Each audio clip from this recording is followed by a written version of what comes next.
Hello guys, आज हम explain करने वाले हैं एक एक्शन फैंटेसी मूवी को जिसका नाम है राइटर्स ओडिसी। मूवी की शुरुआत में हम देखते हैं कि एक गुफा में पिता को अपनी बेटी की आवाज सुनाई देती है। जैसे ही ये उसके पीछे जाता है तभी इसके सामने किसी देवता का ऑरा आ जाता है और इसकी आँख खुल जाती है क्योंकि ये एक सपना था। इसका नाम है ग्वान, जिसकी बेटी 6 साल से लापता है। तभी ये रोड पर एक ट्रक को आता देखकर उस पर पत्थर मारने लगता है और आखिरकार उस ट्रक को टकरा देता है और ड्राइवर्स को मारने लगता है और उससे अपनी बेटी के बारे में पूछने लगता है। तभी पीछे से दूसरा ड्राइवर भी उस पर अटैक कर देता है। कुछ टाइम बाद वहाँ पुलिस आ जाती है और वो ग्वान को पकड़ लेते हैं, लेकिन ग्वान किसी तरह से वहाँ से बचकर निकल जाता है और एक औरत की कार में बैठ जाता है जो पहले से ही इसका वेट कर रही थी, जिसका नाम है लिंग। और ये ग्वान के बारे में सब कुछ जानती है, यहाँ तक कि उसके सपनों के बारे में भी। इसके बाद ये ग्वान को अपने ऑफिस में ले आती है। वो बताती है कि हाल ही में हमने 5 लड़कियों को ढूंढा है और हम तुम्हारी बेटी को भी ढूंढ सकते हैं, पर इसके लिए तुम्हें भी हमारे लिए कुछ करना होगा।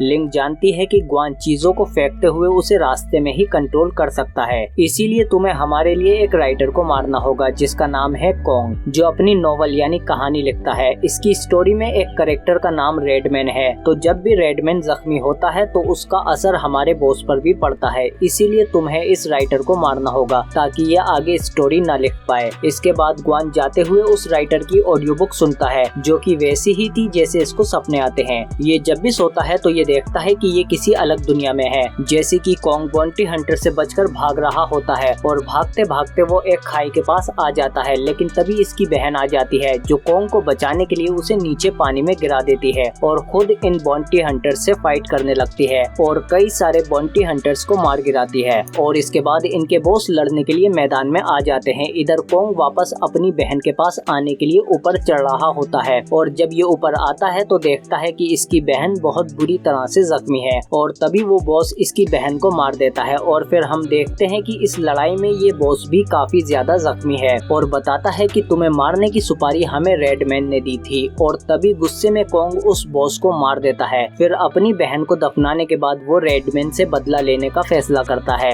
पर जाते वक्त उस बॉस का आर्मर उतरकर कोंग की तरफ बढ़ने लगता है और उसकी बॉडी से जुड़ जाता है, जिसकी एक आंख भी है। और हमें पता चलता है कि यह आर्मर बॉस के ब्लड पर जिंदा रहता था, इसीलिए इसके मरने के बाद ये कोंग की बॉडी से जुड़ गया। और इसे ये भी पता चल गया कि कोंग रेडमैन को मारना चाहता है, इसीलिए आर्मर कहता है कि मैं तुम्हें उसके टेम्पल का रास्ता दिखाऊंगा। इधर पृथ्वी पर ग्वान राइटर कोंग के पास आता है जो स्टोरी का मेन कैरेक्टर है। कोंग ग्वान के पास आता है और उससे उसके बारे में कई सारे क्वेश्चन पूछने लगता है। ग्वान का अपीयरेंस कोंग को काफी पसंद आता है, जैसे कि वो समुद्र पार करके आया है, जो उसकी स्टोरी के न्यू कैरेक्टर के लिए एकदम परफेक्ट है। वो फौरन स्टोरी में उसे लिखने लगता है। इधर स्टोरी में हम देखते हैं कि कोंग ग्रेट सी पार करके रेडमैन के टेम्पल के पास आ जाता है। अंदर शहर में वो देखता है कि लोग अपना त्योहार मना रहे हैं, जहाँ सेंटर में रेडमैन का एक बड़ा सा स्टेच्यू खड़ा है। यहाँ लोग इसकी पूजा कर रहे हैं और जैसे ही ये स्टेच्यू करीबी शहर की तरफ हाथ उठाता है तो वैसे ही ये लोग जंग के लिए तैयार हो जाते हैं। आर्मर कोंग को बताता है कि रेडमैन शहरों को तबाह करके जीता है, सभी शहर उसी ने तबाह किए हैं, अब सिर्फ 2 बचे हैं। ये लोग पड़ोसी शहर की तरफ बढ़ते हैं और जवाब में पड़ोसी शहर इन पर तीर बरसाता है, जिसमें कई लोग मारे जाते हैं। पर ये लोग बड़े बड़े ड्रैगन में बैठकर आ जाते हैं, जिनमें से ये लोग तेल के गोले नीचे शहर में गिराते हैं। इसके बाद रेडमैन के लोग शहर पर जलते हुए तीर बरसाते हैं, जिससे शहर जल जाता है और काफी लोग जिंदा ही जल जाते हैं। जंग के बाद जब कोंग शहर में आता है तो वो देखता है कि रेडमैन के लोग सबको मार रहे हैं और बचे हुए लोग इनके आगे झुक जाते हैं। कोंग देखता है कि वहाँ नाइट्स घोड़े पर बैठकर आ रहे हैं, जो शहर में सब जगह कर्फ्यू लगा देते हैं। इसके बाद कोंग एक बच्चे से मिलता है जो बांसुरी बजा रही है, जिसकी आवाज एक नाइट सुन लेता है। कोंग बच्ची को लेकर भागता है, पर वो नाइट भी इनका पीछा करने लगता है। ये लोग शहर की तरफ भागते हैं, पर वो नाइट भी इनका पीछा छोड़ने को तैयार नहीं है, जो छत और दीवारों को कार्डबोर्ड की तरह तोड़ता हुआ आ रहा है। पर आखिरकार ये नाइट जल्द ही कोंग के करीब आ जाता है और बच्ची को पकड़ लेता है, पर वो बच्ची नहीं भूसा था। तभी कोंग उस पर अटैक कर देता है, पर नाइट पर इसका कोई असर नहीं होता और जब वो तलवार निकालता है तो उसे पता चलता है कि उसमें कोई इंसान है। वो नाइट कोंग को मारने ही वाला होता है, तभी वहाँ वो बच्ची आ जाती है और फिर सूरज भी डूब जाता है और ये नाइट वहीं जम जाता है। इधर ग्वान को अपनी बेटी के गाने की आवाज आती है। जब वो जाकर देखता है तो वहाँ एक लड़का होता है। ग्वान गुआन गुस्से में उससे अपनी बेटी के बारे में पूछता है, जिससे डरकर वो बच्चा भाग जाता है। गुआन उसका पीछा करने लगता है, तभी उसे अचानक वही दृश्य आने लगते हैं जैसे वो स्टोरी में क्रिम्सन वॉरियर उसकी बेटी के पीछे भाग रहा था और वो बच्चा भी अब तक चकमा देकर भाग चुका है। इसके बाद गुआन वापस उस राइटर के पास आता है और कोंग बताता है कि उसने अपनी स्टोरी में एक नया कैरेक्टर लिखा है जो गुआन के ऊपर बेस्ड है, जिसमें वो बच्ची भी है। गोंग फौरन उसकी नोटबुक लेकर पढ़ने लगता है और वो देखता है कि जो दृश्य उसे अभी दिखाई दे रहे थे वो स्टोरी में परफेक्टली मैच कर रहे हैं। इसका मतलब कोंग किसी तरह से अपनी स्टोरी राइटिंग से एक पैरेलल यूनिवर्स बना रहा है, जिसमें वो इस दुनिया से कुछ कैरेक्टर लेकर उनके अल्टरनेटिव वर्जन दूसरी दुनिया में बना रहा है, जिसमें गुआन की बेटी टेंजिन भी शामिल है। कोंग बताता है कि ली मुझे इसलिए मारना चाहता है क्योंकि उसकी स्टोरी से इस दुनिया में कई चीजें बदल सकती हैं। इसके बाद गुआन लिन से कोंग को मारने का कॉन्ट्रैक्ट खत्म कर देता है और कोंग से स्टोरी कंप्लीट करने को कहता है ताकि उसकी बेटी दूसरी दुनिया में बच सके।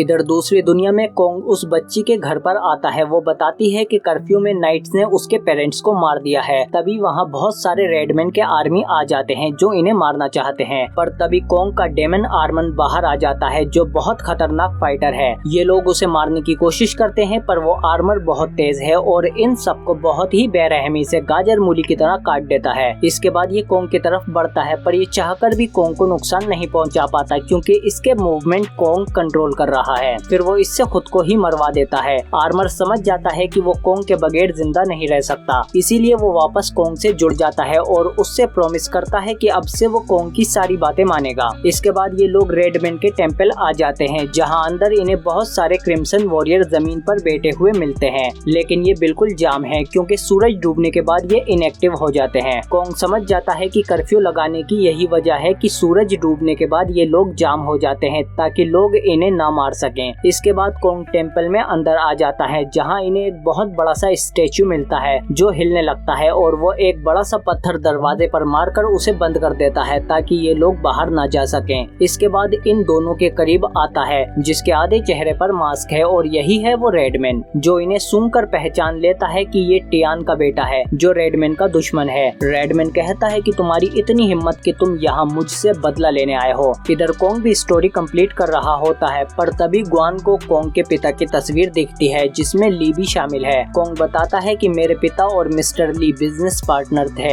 एक दिन वो एक्सीडेंट में मारे गए जिसमें ली भी शामिल था। गुआन समझ जाता है कि ली कोंग को मारकर कंपनी का पूरा मालिक बनना चाहता है। इधर लिंग को भी अपने बॉस की सच्चाई पता चल जाती है और वो अपने बॉस को छोड़ देती है, पर तभी ली के आदमी उसे किडनैप कर लेते हैं। इधर कोंग और गुआन लाइब्रेरी में स्टोरी कंप्लीट कर रहे होते हैं पर तभी वहाँ ली के गुंडे आ जाते हैं। गुआन इन पर बॉल से अटैक करता है और इन दोनों को हरा देता है, पर इनमें से एक इंजेक्शन लगा लेता है जिससे इसमें सुपर ह्यूमन पावर्स आ जाती हैं और ये गुआन को मारने लगता है। इधर लिंग भी खुद को आजाद कर लेती है और यहाँ ये गुआन को बहुत बुरी तरह से मार रहा है और इसे मारने ही वाला होता है। तभी वहाँ लिंग आ जाती है और इसे मारने की कोशिश करती है, पर ये लिंग से बहुत ज्यादा पावरफुल है और ये लिंग को दूर फेंक देता है और उसे मारने ही वाला होता है। तभी गुआन इस पर अटैक कर देता है, लेकिन ये भी गुआन के अटैक को रोकने की कोशिश करता है, पर गुआन ने 2 बॉल का ट्रिक शॉट मारा था जिससे ये बच नहीं पाता। इधर दूसरी दुनिया में रेडमैन कोंग पर अटैक कर देता है, पर कोंग और वो डेमन आर्मन एक दूसरे से अलग होकर रेडमैन पर अटैक करने लगते हैं, पर रेडमैन इनसे ज्यादा तेज है और वो उल्टा इन पर ही दोबारा अटैक कर देता है, पर ये दोनों भी डॉज कर जाते हैं। लेकिन रेडमैन कोंग के पीछे पड़ जाता है और उसे मारने की कोशिश करता है। आर्मर उसे बचाने के लिए उसकी ओर बढ़ता है और उस पर अटैक कर देता है। कोंग भी ऊपर से रेडमैन पर अटैक करने लगता है, पर रेडमैन इन दोनों को ही दूर फेंक देता है और कोंग को पकड़ लेता है और उसे मसलने ही वाला होता है। तभी आर्मर उसके हाथ पर अटैक कर देता है। कोंग तो बच जाता है, लेकिन रेडमैन आर्मर को पकड़ लेता है और उसे अपने दोनों हाथों से मसल कर खत्म कर देता है और फिर वो अपनी एक उंगली से कोंग को दबाने लगता है, पर तभी उसे एक बांसुरी की आवाज सुनाई देती है और रेडमैन हैरान हो जाता है कि ये इस वक्त बांसुरी क्यों बजा रही है जबकि थोड़ी ही देर में ये मरने वाली है, क्योंकि उसके पिता ने कहा था कि जब भी वो बांसुरी बजाएगी तो मैं उसके पास आ जाऊंगा। रेडमैन को इस पर गुस्सा आ जाता है और फिर वो अपने पेट से टेंटिकल निकालकर उसे अंदर खींच लेता है और इसी पॉइंट पर स्टोरी रुक जाती है क्योंकि कोंग को आइडिया नहीं आ रहा था कि अब आगे क्या लिखे, पर तभी पीछे से इस पर कोई अटैक कर देता है और जब तक ये दोनों आते हैं तब तक बहुत देर हो चुकी थी। इसके बाद गुआन खुद स्टोरी कंप्लीट करने की कोशिश करता है ताकि वो दूसरी दुनिया में अपनी बेटी को बचा सके।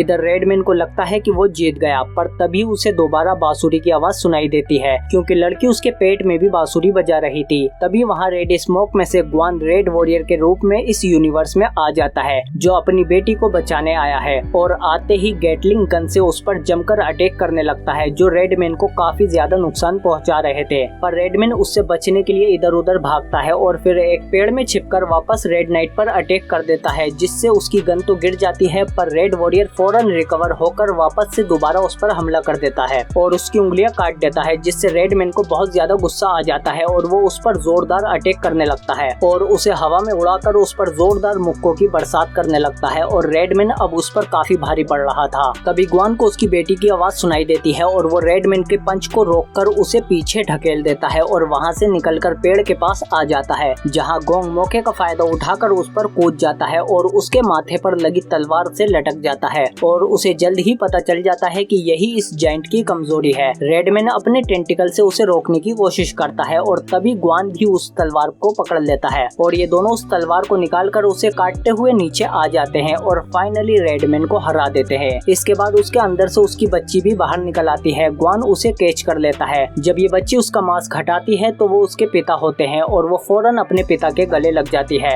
इधर ग्वान ने स्टोरी कंप्लीट कर ली है और नर्स बताती है कि कोंग अब ठीक है। तभी ग्वान को विंडो से कुछ दिखाई देता है और वो फौरन नीचे आता है और वो देखता है कि नीचे 2 बच्चे हैं, जिनमें से एक उसकी बेटी है। और इसी के साथ ये मूवी यहीं खत्म हो जाती है। आप कमेंट करके बताओ कि आपको ये मूवी कैसी लगी। अगर वीडियो अच्छी लगी तो लाइक करो इसे और सब्सक्राइब करो हमारे चैनल को, बेल आइकन दबा के नोटिफिकेशन ऑल पे भी क्लिक करो, ताकि और भी अच्छी वीडियो मिलते रहे तुमको। इसके अलावा एंड स्क्रीन में मिलेंगी और वीडियो भी, या चैनल में जाके देख सकते हो।